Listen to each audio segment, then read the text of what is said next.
E, meus queridos, eu queria que você ficasse com a sua Bíblia aberta para que a gente analisasse alguns diferentes momentos na vida do apóstolo Pedro, nesta noite. É um apóstolo que tem uma biografia riquíssima nas páginas dos evangelhos. Um homem que se destacou de uma forma tremenda na história da igreja primitiva. E talvez a gente consiga ver no apóstolo Pedro um pouco de nós mesmos. Quantas vezes nós somos meio afoitos na hora de tomar algumas decisões? Quantas vezes a gente quer colocar o carro na frente dos bois, não é assim que se diz, não é? Ou passar os pés pelas mãos.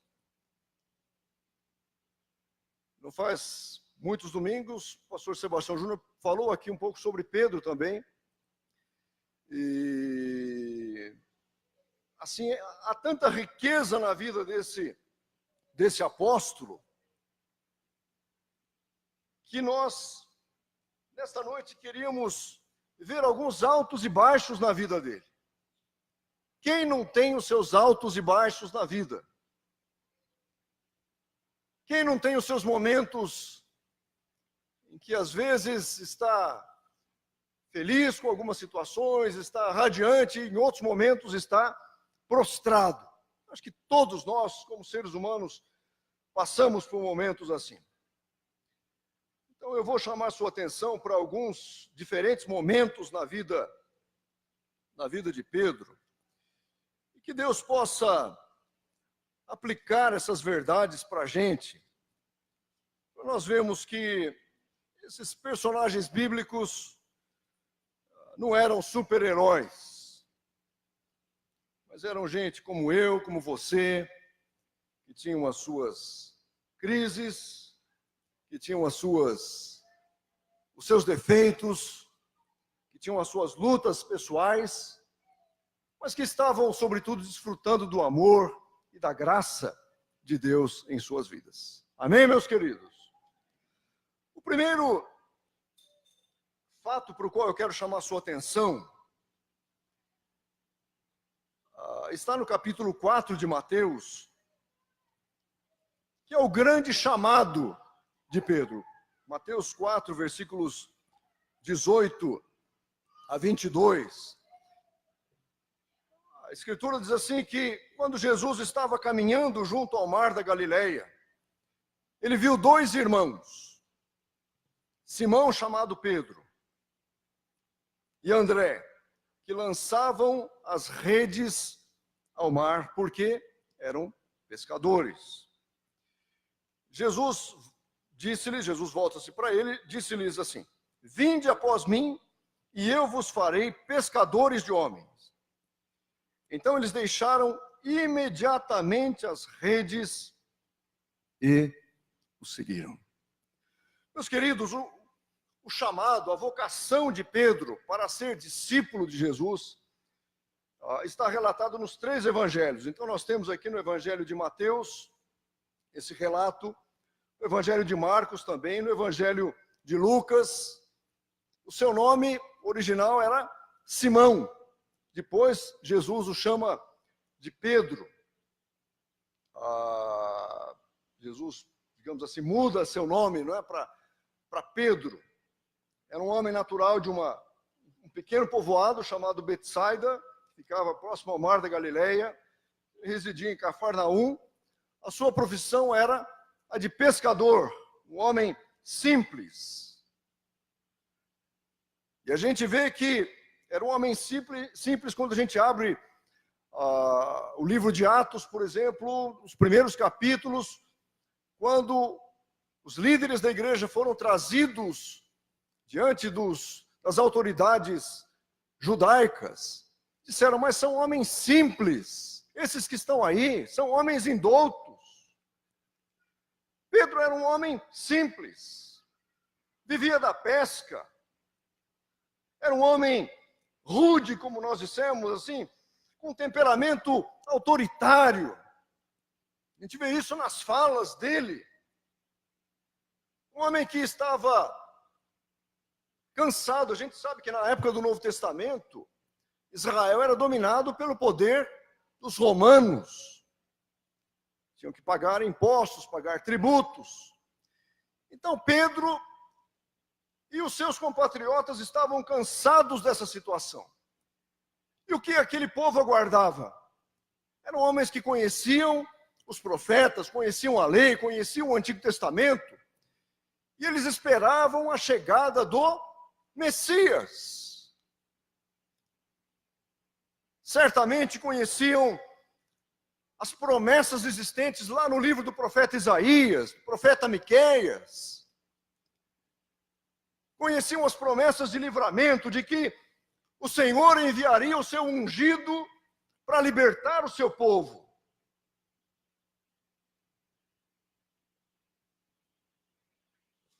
E de repente aparece na vida de Pedro este homem, chamado Jesus.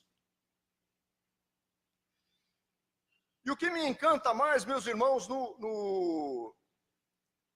na vocação de Pedro, no chamado para ser um discípulo, está lá no Evangelho de Lucas,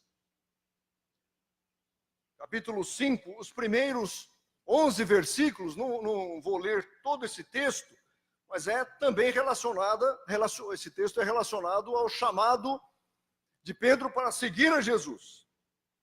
Ele é mais extenso um pouquinho, conta alguns detalhes. Então vejam que a multidão apertou Jesus e ele precisava de um barco que fosse o seu púlpito, digamos assim. E diz o versículo 2 de Lucas 5, que ele viu 2 barcos junto à praia do lago. Mas os pescadores, havendo desembarcado, lavavam as redes. E Jesus entrou em um dos barcos, versículo 3, que era exatamente o de Simão. E Jesus pediu que ele afastasse um pouco o barco da praia, e diz o texto, versículo 3, que ele, assentando-se, ensinava no barco as multidões. Então havia muita gente, Jesus ensinava. Versículo 4, quando ele acabou de falar, disse a Simão, faze-te ao largo, quer dizer, vai mais para longe e lança as redes para pescar. E no versículo 5, Simão se volta para Jesus e diz, mestre, havendo trabalhado toda a noite, nada apanhamos, mas sob a tua palavra lançarei as redes.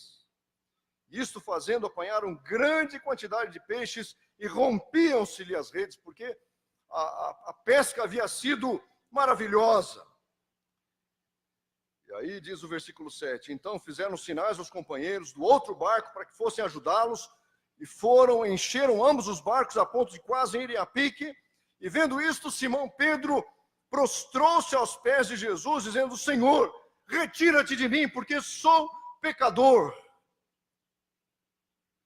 Pois à vista da pesca que fizeram, a admiração se apoderou dele e de todos os seus companheiros. E no versículo 10, diz que Tiago, João também viram aquilo ali, eram sócios, e Jesus disse a Simão, não temas, doravante serás pescador de homens. E arrastando eles os barcos sobre a praia, deixando tudo, o seguiram. Esse é o primeiro momento, meus irmãos, na vida desse discípulo, depois apóstolo. É o primeiro momento para o qual eu queria chamar sua atenção. Eles haviam tido uma noite frustrada, um momento de pesca frustrado. Diz o versículo 5 que eles haviam trabalhado a noite inteira e não haviam conseguido absolutamente nada.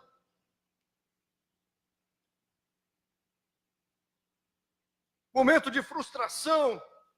A gente sabe o que é trabalhar sem ver os resultados, muitas vezes, que a gente espera. E o pescador depende daquilo ali para sobreviver. E Pedro empresta o seu barco para que fosse o púlpito de Jesus. Pedro viu a multidão. Pedro viu a autoridade do Senhor. Pedro obedeceu, né? Lançou as redes. E Pedro ouviu um chamado.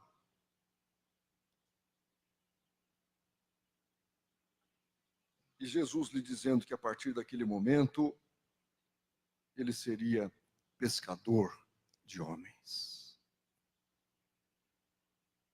Quantas vezes, meus queridos, nós estamos em momentos de frustração também, em momento de dor. Quantas vezes a nossa vida coloca a gente em desespero. Eu não sei como é que foi a conversão, a sua história de conversão. Mas eu sei de uma verdade, que muitas vezes Deus usa momentos de grande crise para trazer a gente para perto dele. E foi assim com Pedro. Havia crise política, a dominação dos romanos sobre o seu povo. Havia uma noite de trabalho infrutífera, improdutiva.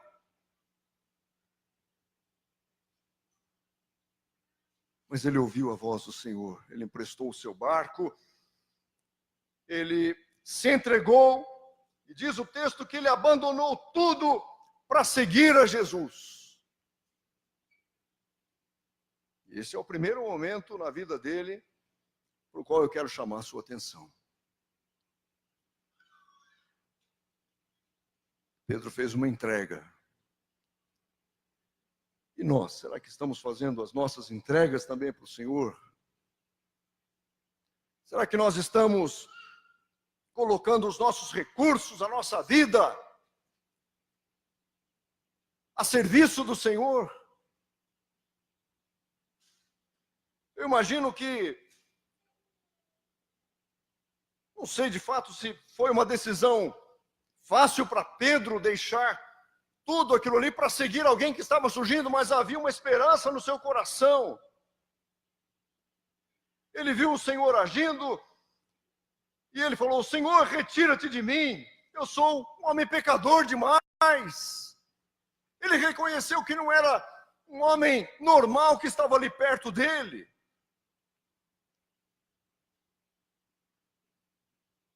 Que momento grandioso esse do encontro com Jesus. Vamos um pouquinho para frente. Um outro momento glorioso na vida de Pedro está no capítulo 16 do Evangelho de Mateus. E foi a sua grande confissão. Capítulo 16, versículo 13. Eu acho esse texto também extraordinário. Jesus chega para os seus discípulos e ele diz assim: quem diz o povo ser o filho do homem? E houve muitas respostas dos discípulos ali. Veja o versículo 14. Eles responderam: uns dizem João Batista, outros Elias, e outros Jeremias ou algum dos profetas.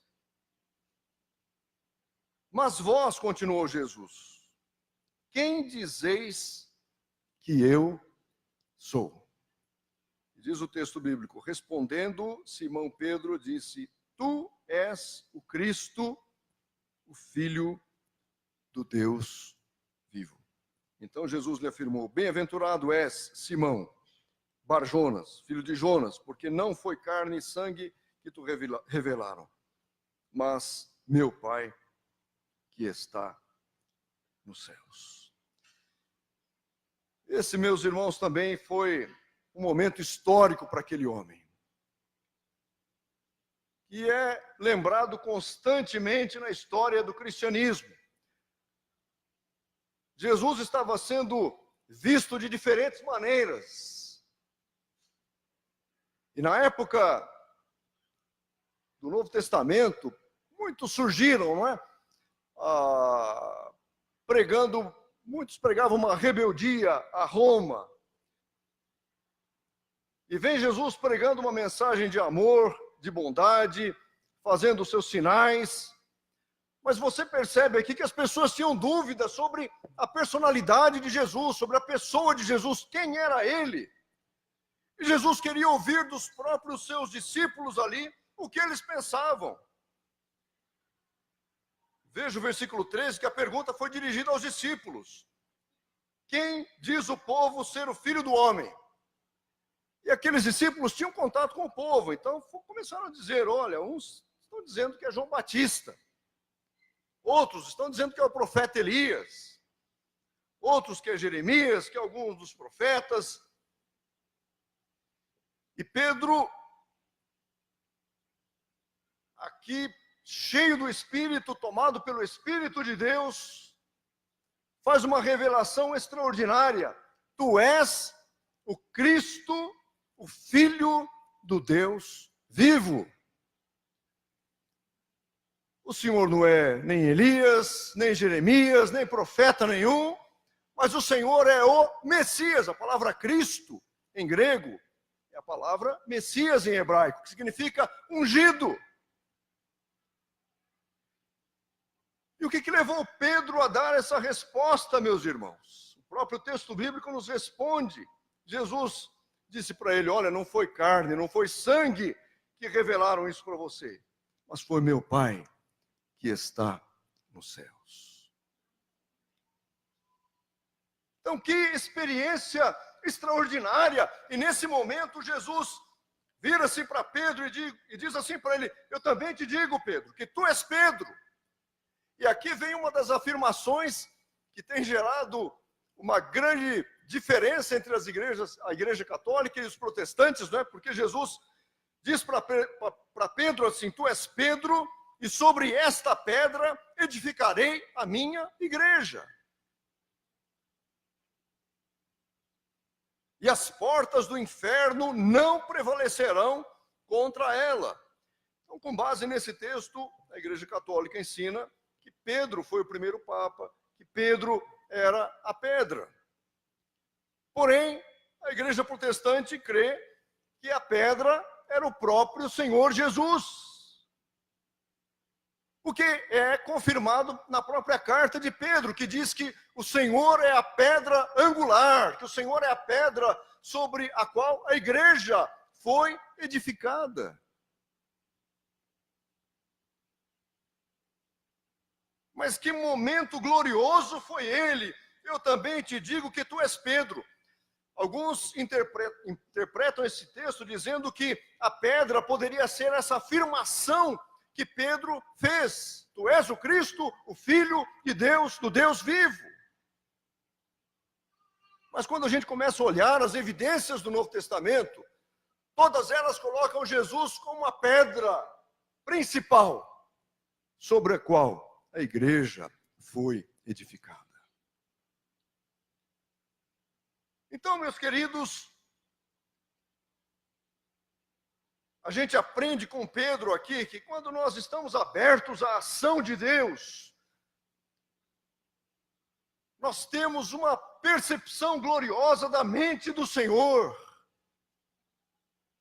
Quando nós estamos abertos à ação de Deus, o Senhor revela a sua verdade para nós.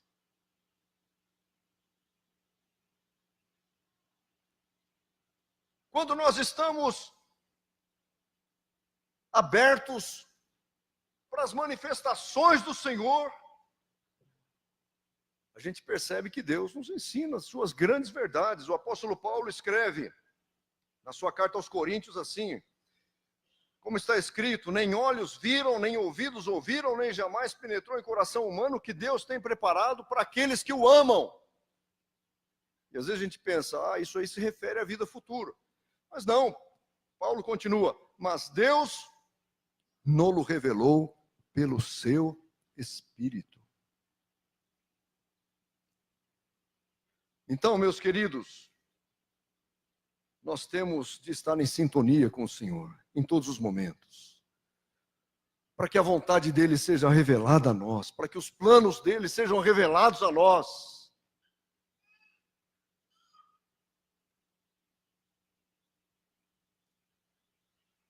Então, nós vimos dois momentos grandiosos aqui. O momento do chamado de Pedro, da sua vocação, o momento da sua grande confissão. Mas agora eu queria caminhar um pouquinho mais com você, no próprio capítulo 16 de Mateus.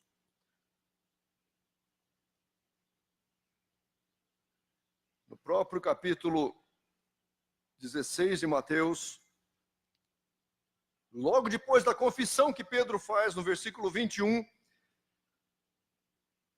há um outro episódio marcante, que eu chamaria de a grande repreensão. Então, houve um grande chamado, houve uma grande confissão, e agora nós vamos ver uma grande repreensão.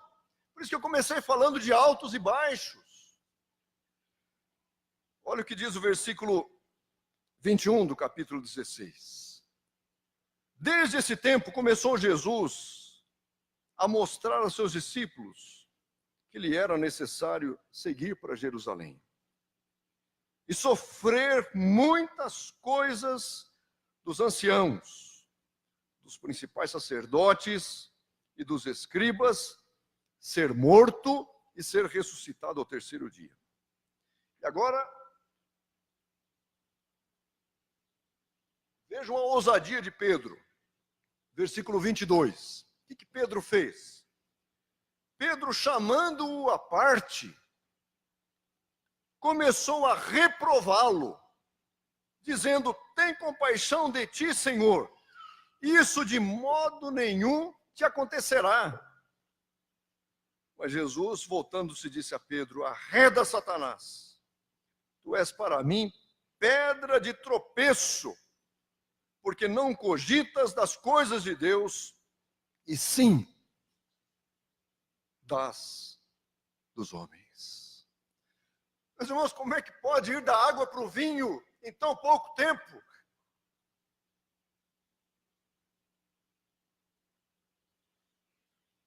E eu falei de oscilação exatamente para mostrar essa gangorra, não é, em que estava Pedro aqui. No momento ele diz: Senhor, tu és o Cristo, filho do Deus vivo. Jesus diz: tu és pedra, tu és Pedro, sobre esta pedra edificarei a minha igreja. E passado um pouquinho de tempo, Jesus começa a falar do seu plano, que ele teria de ir a Jerusalém, etc. E Pedro diz assim: vem cá, Senhor.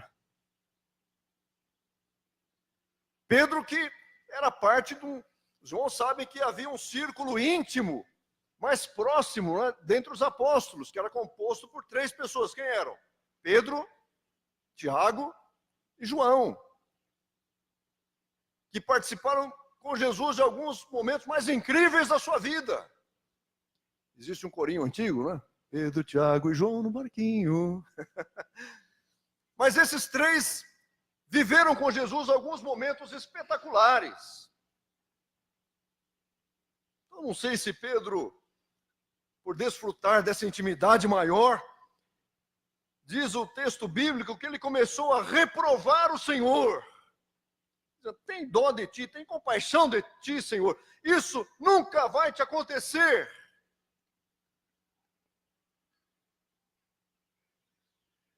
E a repreensão de Jesus aqui deve ter doído muito, porque ele diz para Pedro: arreda, Satanás.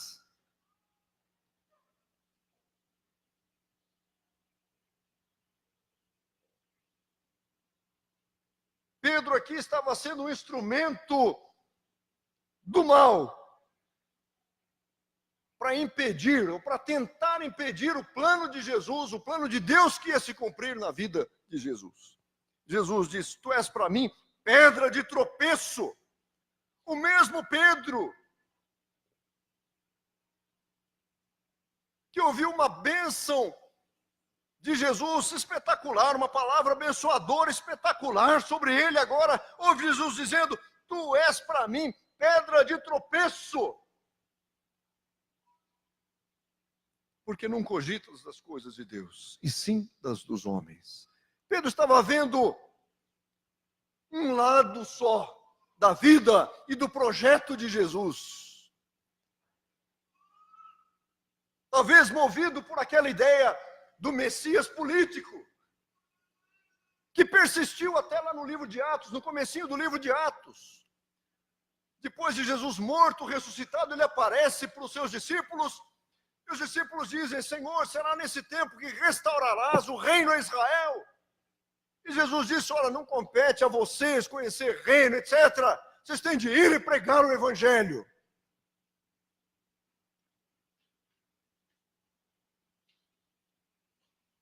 Altos e baixos, meus irmãos. Altos e baixos.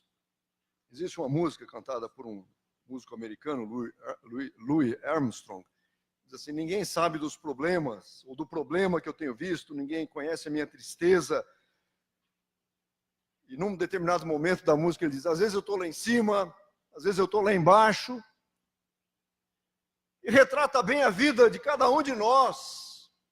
Em outro momento da música ele diz: são umas frases que ele vai repetindo, muito bonita. Ele diz: ninguém sabe o problema que eu já vi, o que eu tenho visto, ninguém sabe a minha dor, a minha tristeza, senão Jesus. Glória, aleluia. A nossa vida é assim. E às vezes a gente se frustra. E esse relato da repreensão que Pedro ouviu fica registrado nos evangelhos como lição para a gente, meus irmãos. Às vezes nós não estamos tendo compreensão daquilo que o Senhor está fazendo muito perto da gente, na nossa vida, junto àqueles que nos cercam.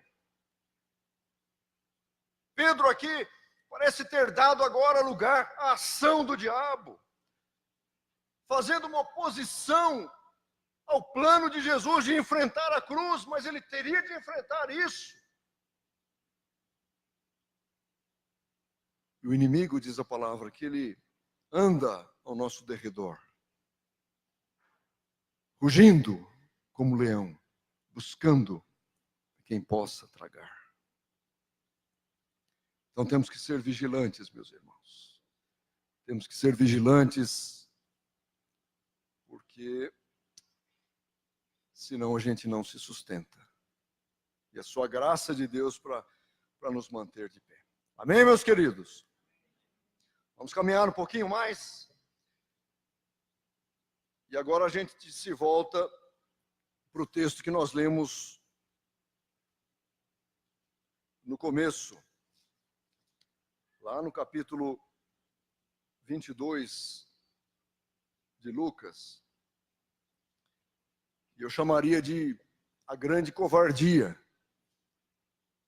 A grande covardia. Então nós tivemos os dois primeiros momentos maravilhosos na vida de Pedro, que foi um grande chamado, a grande vocação extraordinária, a vocação, a sua grande confissão. Aí vamos para dois momentos que trouxeram assim uma enorme tristeza para esse homem, esta grande repreensão, porque ele deu lugar ao inimigo na sua vida. E agora, um momento que talvez chamaríamos de grande covardia, grande medo. Jesus foi preso, não é? Veja o capítulo 22, versículo 24, versículo 54. Prenderam Jesus. E quem foi que nunca ouviu essa história de que Pedro negou a Jesus? Está presente no relato dos 4 evangelistas. E é muito curioso que Jesus havia avisado Pedro que ele haveria de negá-lo. Jesus disse assim: esta noite todos vocês me abandonarão. Todos vocês, disse para o grupo de apóstolos, para aqueles que estavam perto dele. E Pedro, como eu disse no começo, como homem autoconfiante, disse: Senhor, ainda que todos te abandonem, eu nunca te abandonarei. Mateus 26, 34. Pedro foi mais longe, disse assim: mesmo que seja preciso que eu morra contigo. ousadia! Que coragem! Não é? Imagina Pedro dizendo, ainda que João, Tiago, Mateus, etc, etc. Ainda que todos te abandonem, Senhor, eu nunca vou te abandonar. Eu sou corajoso, eu vou morrer com o Senhor se precisar.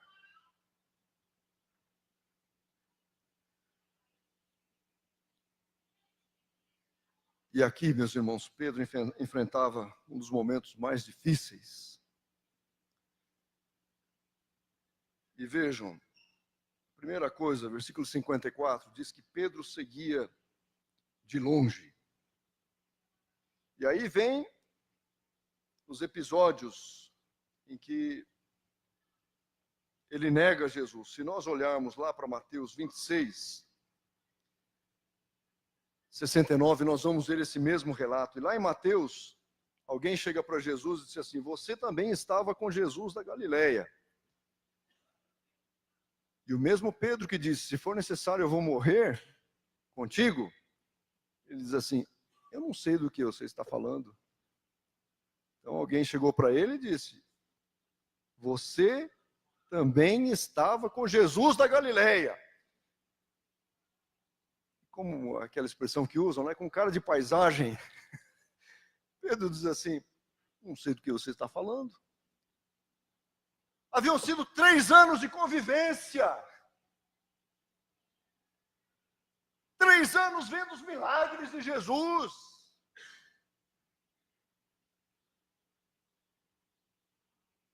Pedro havia andado sobre as águas. Deu a sua afundada lá, mas andou sobre as águas.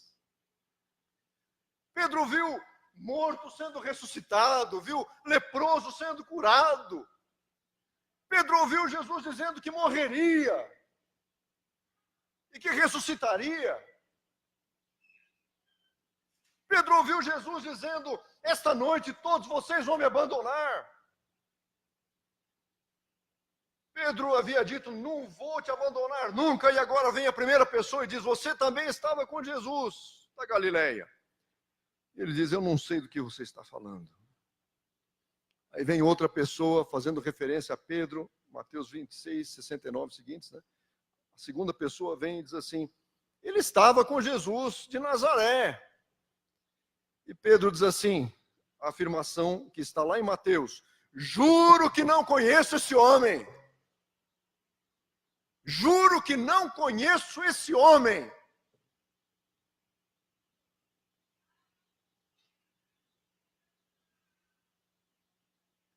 Que cena, meus irmãos! O mesmo que disse para Jesus, o Senhor não vai lavar os meus pés. O mesmo que viu a transfiguração de Jesus. Agora disse, juro que não conheço este homem.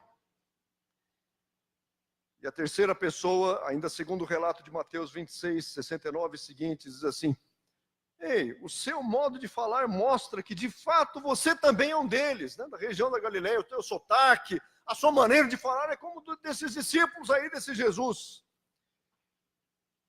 E Pedro repete, juro que não conheço esse homem, que Deus me castigue se não estou dizendo a verdade.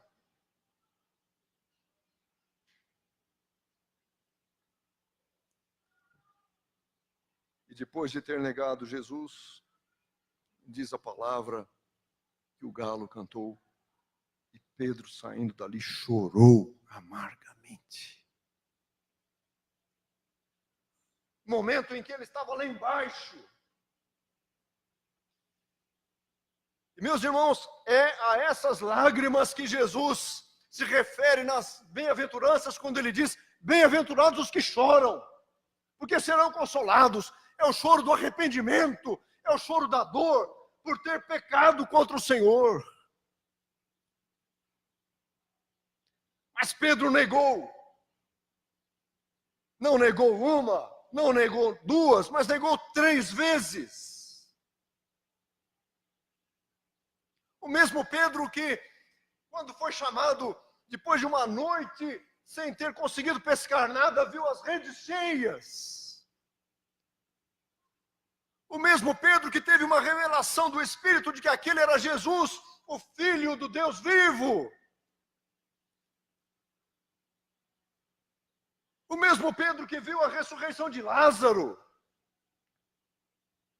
E quando eu disse talvez a gente se veja um pouco em Pedro, é porque quantas vezes nós negamos a Jesus também, em algumas situações da nossa vida.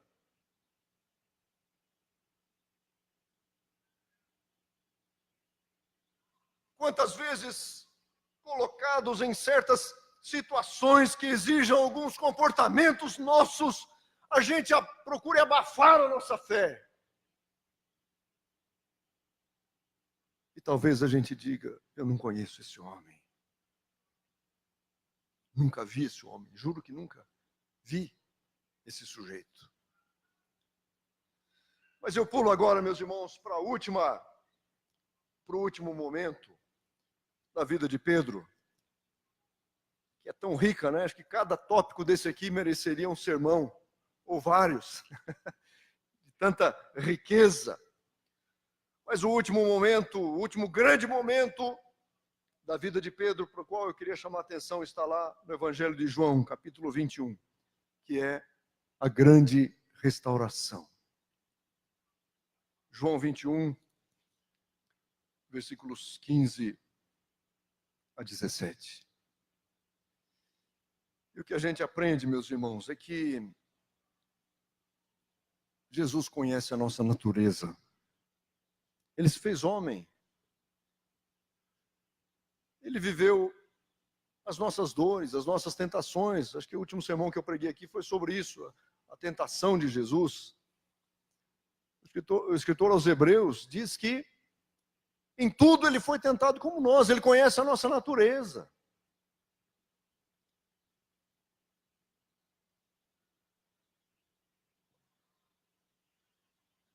Se por um lado cair é humano, restaurar é divino.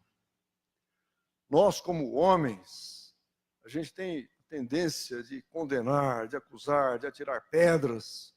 Foi isso que aconteceu com a mulher flagrada em adultério, né? Os nossos julgamentos são parciais. Aquela mulher não estava adulterando sozinha, lá em João 8. Mas onde estava o homem? Trouxeram só a mulher para Jesus. E a lei dizia que os dois deveriam ser condenados. Então, julgamentos parciais. Cair é humano, mas restaurar é divino. E a gente vê aqui que após a morte e ressurreição de Jesus, o Senhor já havia aparecido a alguns discípulos. Isso a gente vê em alguns relatos aqui em João 21 mesmo. Mas eles, depois de uma pesca, voltaram. Jesus comeu peixe com eles. Não me pergunte como é que foi isso. Jesus já havia ressuscitado, mas ele se coloca ali entre os discípulos, come pão e peixe com eles. Houve novamente uma pesca maravilhosa, né? Pedro sempre encabeçando alguns movimentos, lá no capítulo 20, nesse capítulo 21 de João, no versículo 3, diz assim, Pedro falou para os seus amigos, vou pescar. E os outros disseram, nós vamos contigo. Saíram, entraram no barco, naquela noite nada apanharam. Veja a semelhança com o chamado dele, né? Pescaram a noite inteira, não conseguiram, tentaram pescar a noite inteira e não conseguiram nada. E aí Jesus aparece e acontece ali uma pesca extraordinária. Versículo 12 de João 21, disse Jesus, vinde, comei. Nenhum dos discípulos ousava perguntar-lhe quem és tu, porque sabiam que era o Senhor. Jesus veio, tomou o pão, lhes deu, de igual modo, peixe. E já era a terceira vez que Jesus se manifestava aos discípulos. E aí Jesus trava um diálogo, vamos dizer, olho no olho de Pedro. Depois de terem comido, diz o texto, versículo 15, Jesus olha para Pedro e diz assim, Simão, filho de João, amas-me mais do que esses outros? E ele respondeu: sim, Senhor, tu sabes que te amo. E ele disse: apacenta os meus cordeiros. E Jesus, pela segunda vez, diz assim: Simão, filho de João, tu me amas? E ele lhe respondeu: Senhor, sim, Senhor, tu sabes que eu te amo. Disse-lhe Jesus: pastoreia as minhas ovelhas. E pela terceira vez, Jesus lhe perguntou: Simão, filho de João, tu me amas? E Pedro entristeceu-se por ele ter lhe dito: pela terceira vez tu me amas? E respondeu-lhe: Senhor, tu sabes todas as coisas, tu sabes que eu te amo. Jesus lhe disse: apacenta as minhas ovelhas. E essa, meus irmãos, foi a chance de restauração de Pedro. Ele negara o Senhor 3 vezes, e aqui 3 vezes ele teve chance de afirmar o seu amor pelo Senhor. Jesus é aquele que restaura. E aqui Jesus manda que Pedro pastoreie as ovelhas do Senhor. E Pedro teve um ministério muito frutífero na igreja primitiva. Um dos líderes, um dos cabeças da igreja. Os primeiros capítulos do livro de Atos mostram grandes sermões de Pedro, com centenas, milhares de convertidos.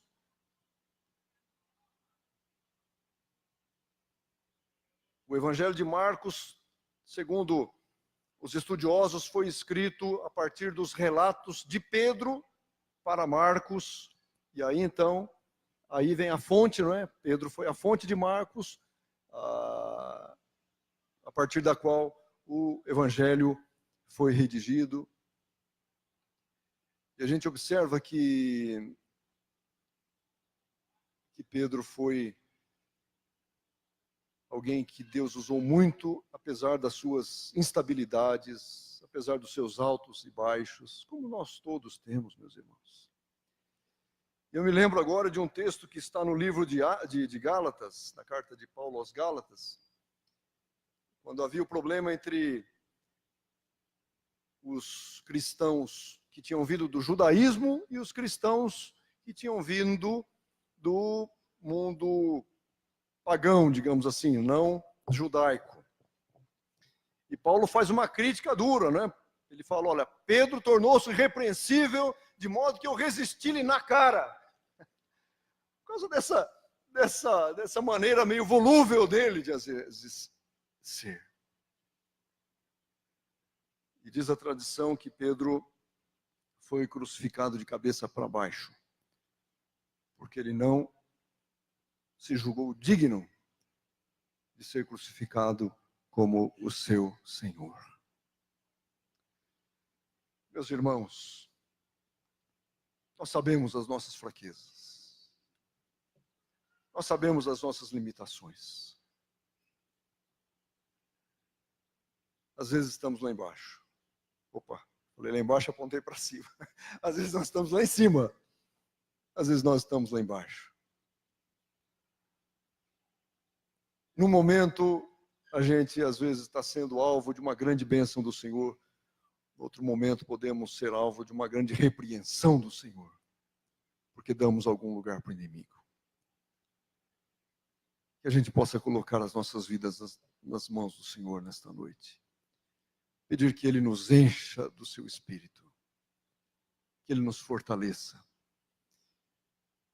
Que se porventura, meus queridos, se a gente tropeçar e cair, que Ele nos restaure, como restaurou Pedro, para que a gente seja instrumento dEle na sua obra. Amém, meus irmãos?